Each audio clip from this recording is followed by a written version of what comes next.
1996 July 13 വിനോദസഞ്ചാരികളുടെ പ്രിയ ഇടമായ കൊടൈക്കനാലിലെ Cockers വാക്ക്. കോടമഞ്ഞ് പുതഞ്ഞു നിൽക്കുന്ന ആ പ്രഭാതത്തിൽ പ്രകൃതി ഭംഗി ആസ്വദിക്കുന്നതിനിടയിൽ അസ്വാഭാവികമായി ഒന്നും തന്നെ സംഭവിക്കുന്നില്ല.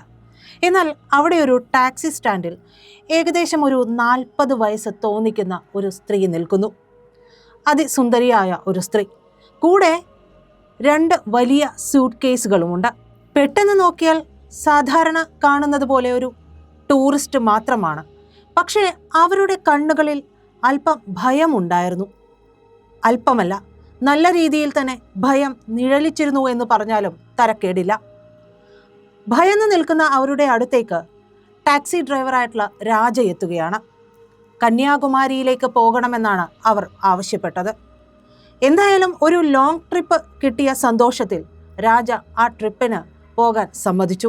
ലോങ് ട്രിപ്പ് കിട്ടിയതിൻ്റെ സന്തോഷമുണ്ടായിരുന്നുവെങ്കിലും ആ യാത്ര അയാളുടെ ജീവിതത്തിലെ ഏറ്റവും ഭയാനകമായ ഒരു അനുഭവമാകുമെന്ന് രാജ ഒരിക്കലും കരുതിയിരുന്നില്ല എന്ന് വേണം മനസ്സിലാക്കാൻ. കാറിൻ്റെ ഡിക്കിയിലേക്ക് ആ വലിയ സ്യൂട്ട് കേസുകളൊക്കെ എടുത്തു വെക്കാനായിട്ട് രാജ ശ്രമിച്ചു. പക്ഷേ ആ സ്ത്രീ അതിന് സമ്മതിച്ചില്ല. അവർ തന്നെ അത് വളരെയേറെ ബുദ്ധിമുട്ടി ചുമന്ന് കാറിൻ്റെ ഡിക്കിയിലേക്ക് പിൻസീറ്റിലേക്ക് എടുത്തു വയ്ക്കുകയാണ് ചെയ്തത്.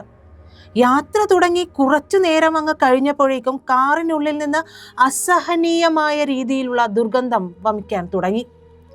രാജ ചുറ്റോട് ചുറ്റും നോക്കുന്നു കാറിലിരുന്നു കൊണ്ട്. എവിടെ നിന്നാണ് ഈ ഗന്ധം?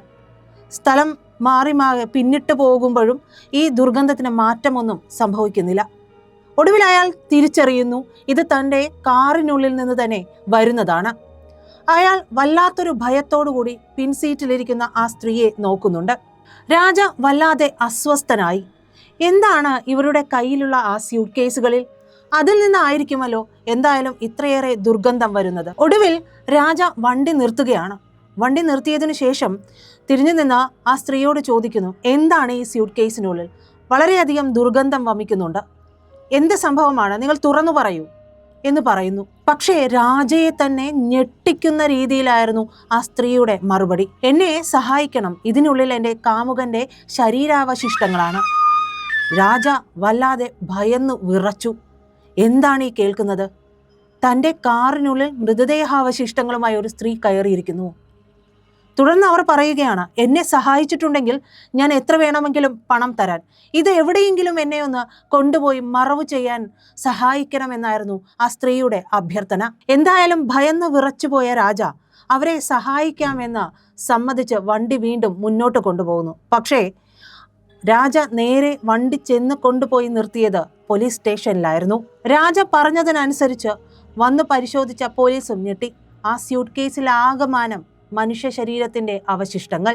ആ സ്ത്രീ മറ്റാരുമായിരുന്നില്ല, ഡോക്ടർ ഓമന. കേരളം കണ്ടതിൽ വെച്ചുള്ള ആദ്യത്തെ പെൺ കൊലയാളി. തമിഴ്നാടിനെയും കേരളത്തെയും ഒരുപോലെ ഞെട്ടിച്ച കൊലപാതക കേസിലെ പ്രതി. എവിടെയാണിപ്പോൾ ഡോക്ടർ ഓമന? ആർക്കും ഇതുവരെയും ഉത്തരമില്ല. കണ്ണൂരിലെ ഒരു സാധാരണ കുടുംബത്തിൽ 1953 ഡോക്ടർ ഓമനയുടെ ജനനം. പഠിക്കാൻ മിടുമിടുക്കി. MBBS പാസ്സായി ഒഫ്തോൾമോളജിസ്റ്റായി മാറിയ അവർ ഡോക്ടർ രാധാകൃഷ്ണനെ വിവാഹം കഴിക്കുന്നു. 2 കുട്ടികളും ഭർത്താവുമൊത്ത് സുഖകരമായ സന്തുഷ്ടമായ കുടുംബജീവിതം നയിക്കുന്നു. അതിനിടയിലേക്കാണ് ഇവരുടെ കഥയിലെ വില്ലൻ എത്തുന്നത്. വില്ലന്റെ പേര് മുരളീധരൻ. ഓമനയുടെ വീട് പുതുക്കിപ്പണിയാൻ എത്തിയതായിരുന്നു മുരളീധരൻ.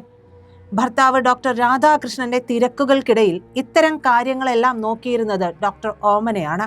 എന്തായാലും ഇവർക്കിടയിലുള്ള അടുപ്പം അതിരുവിടുന്നു. ഇവർ തമ്മിലുള്ള ബന്ധം വളർന്ന് പന്തലിക്കുന്നു, പുഷ്പിക്കുന്നു. പക്ഷേ അതൊരു വലിയ കെണിയായിരുന്നു എന്ന് ഡോക്ടർ ഓമനെ അറിയുന്നത് വളരെ വൈകിയാണ്. മുരളീധരൻ ആദ്യം ഓമനയിൽ നിന്ന് പണം ആവശ്യപ്പെടാൻ തുടങ്ങി. പണം മാത്രമല്ല, വില കൂടിയ സമ്മാനങ്ങളും വിദേശ യാത്രകളും എല്ലാം മോഹിച്ചു.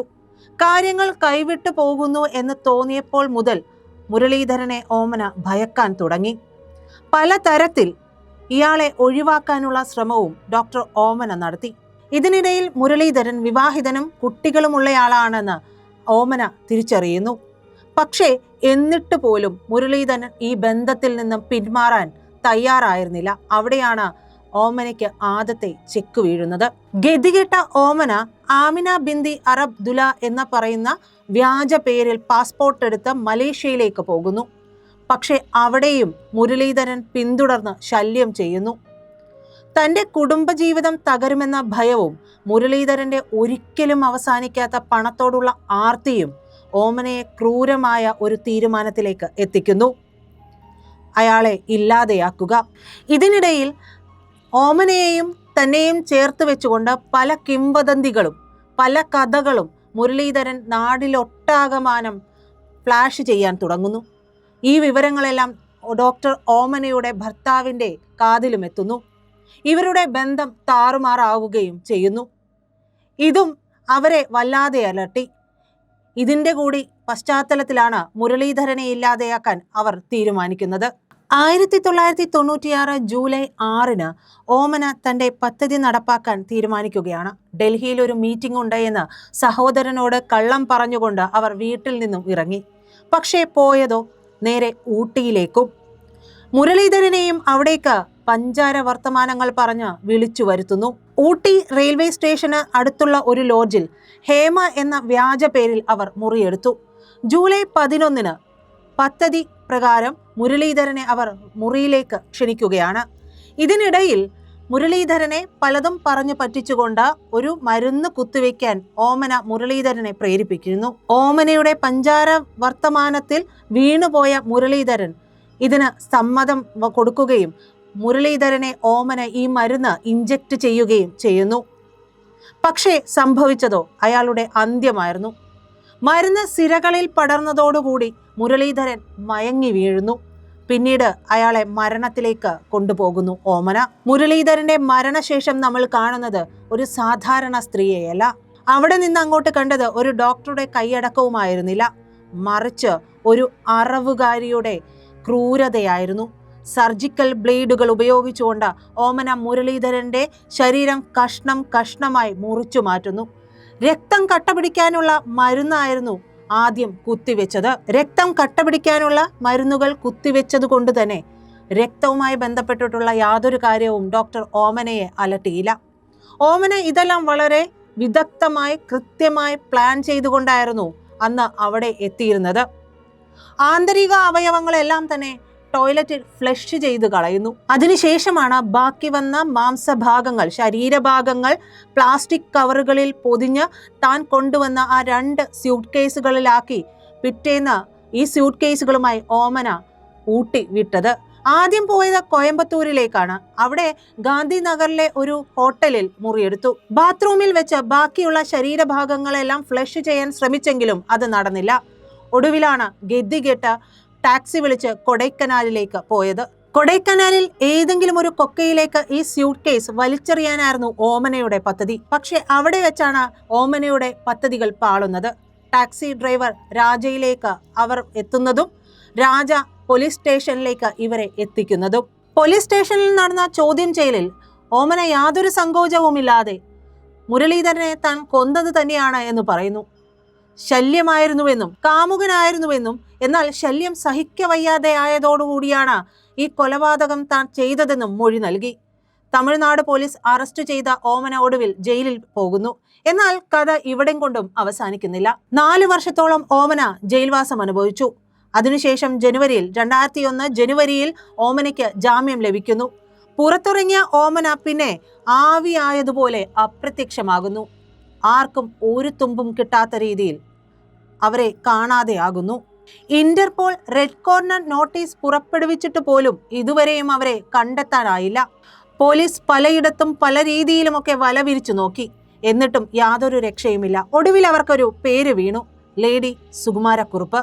വർഷങ്ങൾക്ക് ശേഷം 2017 മലേഷ്യയിൽ ഒരു കെട്ടിടത്തിൽ നിന്ന് ഒരു സ്ത്രീ വീണ് മരിച്ചപ്പോൾ ഏറെ അഭ്യൂഹങ്ങൾ ഉണ്ടായിരുന്നു. ആ സ്ത്രീക്ക് ഡോക്ടർ ഓമനയുടെ ഛായയായിരുന്നു. എന്നാൽ അന്വേഷണങ്ങൾക്കൊടുവിൽ തെളിയുന്നു അത് ഓമനയായിരുന്നില്ല എന്ന്. ഇന്നും ഒരുപക്ഷെ ഡോക്ടർ ഓമന ലോകത്തിന്റെ കോണിൽ എവിടെയെങ്കിലും ജീവിച്ചിരിപ്പുണ്ടാകാം, അല്ലെങ്കിൽ മരിച്ചിട്ടുണ്ടാകാം. പക്ഷേ ഒരു സ്യൂട്ട് കേസിൽ കാമുകന്റെ ജഡവുമായി മലമുകളിൽ നിന്ന ആ ഡോക്ടറുടെ ചിത്രം കേരളത്തിന്റെ ക്രൈം ചരിത്രത്തിൽ ഒരിക്കലും മായാത്ത ഒരു ചോദ്യചിഹ്നമായി തന്നെ അവശേഷിക്കുന്നു.